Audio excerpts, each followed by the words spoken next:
Hello BookTube, it's Zay Cooper here, and today I am bringing you a monthly recommendations video. This month's topic is, I think, oldies? And when I read that, I was thinking, oh, okay, so we're supposed to recommend classics. But then I took a look at it, and it's recommend books that were published prior to 2010.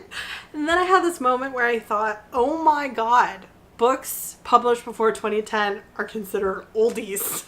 Anyways, this is a topic from the Goodreads group monthly recommendations, which I will leave a link to down below if you're curious. Every month they pick a different topic and you're just supposed to, give a list of books on the topic that you recommend people check out.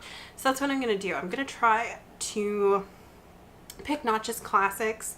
I've been really kind of mulling over books from kind of the latter half of the 20th century and the early part of the 21st century that I've read that I would really recommend that I don't see other people talking about. And kind of the fulcrum of this list has been a book by Jasper Fforde that I want to recommend. So I talk about Jasper Fforde fairly frequently. He's an author I found in a bargain bin in a Borders before Borders went out of business, and it was the first Thursday Next novel, and I fell in love with it. But that's not the book I want to recommend today. I actually want to recommend a book from a different series he wrote called The Big Overeasy.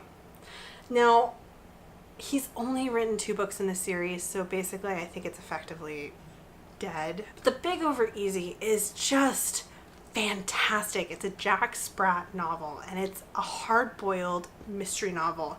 Kind of in the same vein as like the Maltese Falcon, a Sam Spade novel. However, it deals with the murder of a nursery rhyme character.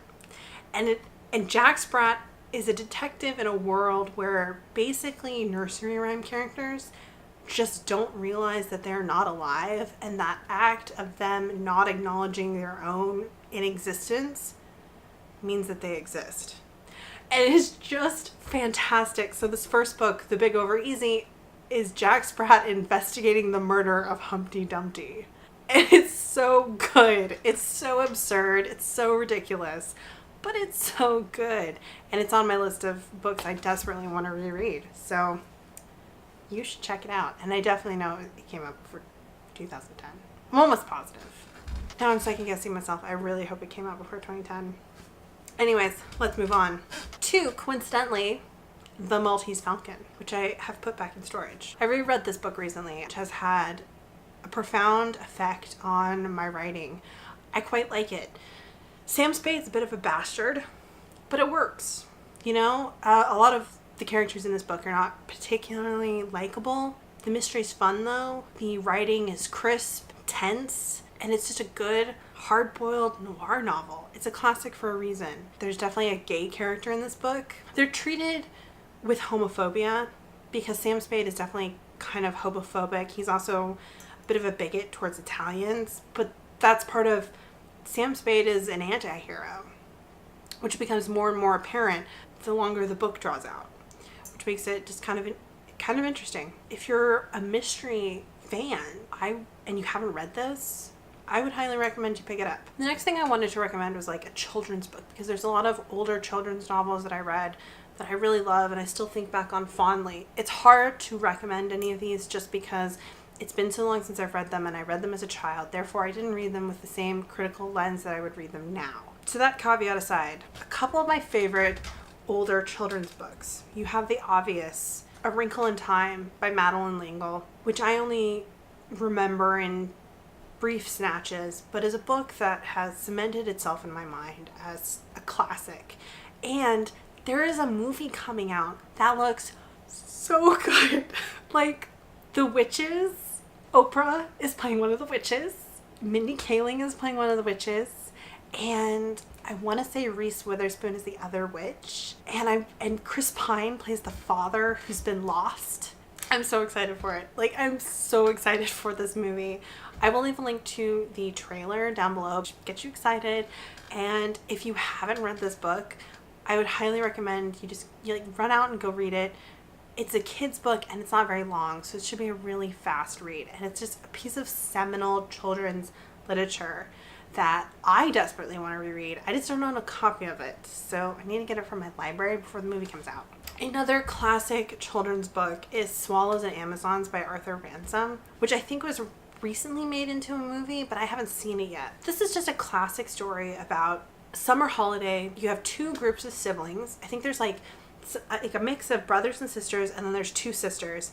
And they all run into each other because both groups of siblings decide to start camping on this teeny tiny little uninhabited island near where both of their families are staying for the summer. And they kind of start this war between themselves about who gets to control the island. The main group of kids has like a little sailboat, and they're learning how to sail, which is why I picked it up, because I just really wanted to read a book about kids sailing at the time, because I love sailboats. And there is this guy who lives on a sailboat, and I want to say he's like an uncle of one of the families, but I might be, he's somehow connected to one of the families, and the kids are convinced that he is like a spy, and there might be a murder mystery involved. It's been a while since I read it, but it was just a lot of fun. The last kids book I want to recommend is Peter Pan by J.M. Barrie. This is a classic. I was obsessed with the Peter Pan story when I was a kid, and I also really loved Hook, the movie, and the book adaptation that Terry Brooks wrote. I think it's one of the best modern fairy tales that exists, and there are so many ways you can read it. It's so surprising. You know, I think people might go into it expecting like a Disney movie, but at the heart of the story, you have Peter, who's kind of an asshole, and you have them existing in a world full of dangers, both, you know, pirates and mermaids who would as soon drown you as look at you. In some ways, it has not aged well, and it's a product of its time, but I also think it's really interesting. If you are already a Peter Pan fan, this is not an oldie, this is a new release from 2017, but if you're a Peter Pan fan, you should really check out Peter Darling by Austin Chan. It is a sequel to Peter Pan featuring a trans Peter and a relationship with Hook, and it's great. Those are my kids' recommendations. Two more adult recommendations. Here's a book that came up in my classics tag, which should have already been posted. I'll leave a link to it up above. I'm going to mention it here again because I just think it's a great book. That's Orlando by Virginia Woolf. I haven't actually finished reading this, caveat. I've only gotten halfway through it, but I really liked what I read. I fully intend to finish reading it, and I think more people should read this. And I think this often gets kind of misrepresented, but in the way people talk about it, but it has, in my opinion, really excellent, you could either call it trans representation or you could call it non-binary representation before those terms necessarily existed. Plus the story is just fun. If you haven't seen the film with Tilda Swinton, obviously this is a movie cover edition. If you haven't seen that movie, you should really watch that movie because it's excellently done. The fourth wall breaks in that film are all very particular and perfectly on point. I'm sure I'm going to surprise all of you by not recommending Jane Austen, but like, if you haven't read Jane Austen, go read Jane Austen. Christ, you don't need me recommending it, do you? Jane Austen is brilliant and one of my favorite authors, forever and ever. The end. My last recommendation for this video, not in Austen, it's Dracula by Bram Stoker. Caveat, I haven't read this in a while, so I don't know how critical adult me would feel about this book, but I read this when I was 13 or 14 years old and loved it. And that's saying a lot because it's written in an epistolary format. That means it's written as a series of letters and diary entries.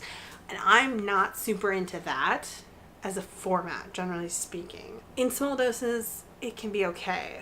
But as the entire structure of a book, not usually my thing. But this, it really worked. There's a transformative action that happens in the way Stoker writes. Because one of the things I will say is that I thought Stoker's writing in this, and distinctly remember thinking this, was that it was beautiful.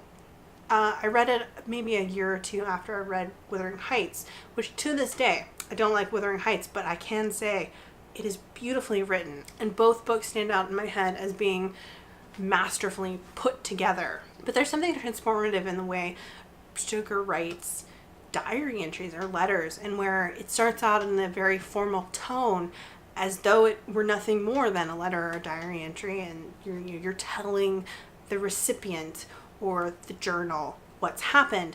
But the further the entry goes along, the more as the reader you get sucked in until It seems less that you are reading a journal entry and more as though it were happening right in front of you. Another thing that's great, or that stands out in my mind, is that for an old book, this scared me. There are some seriously creepy moments in it. I think there have been a lot of really terrible adaptations made of this book. They give it a bad name. But I think the source material is actually fairly masterful. That's why it's also on like my gotta reread this really soon list. Those are some oldies, a mix of 20th and 19th century novels that I think you should check out. I hope that you find some of these recommendations helpful. Let me know if you are inspired to pick up any of these books because I've talked about them or because you've read them. Let me know what you think of them. And I'll see you guys in my next video. Bye.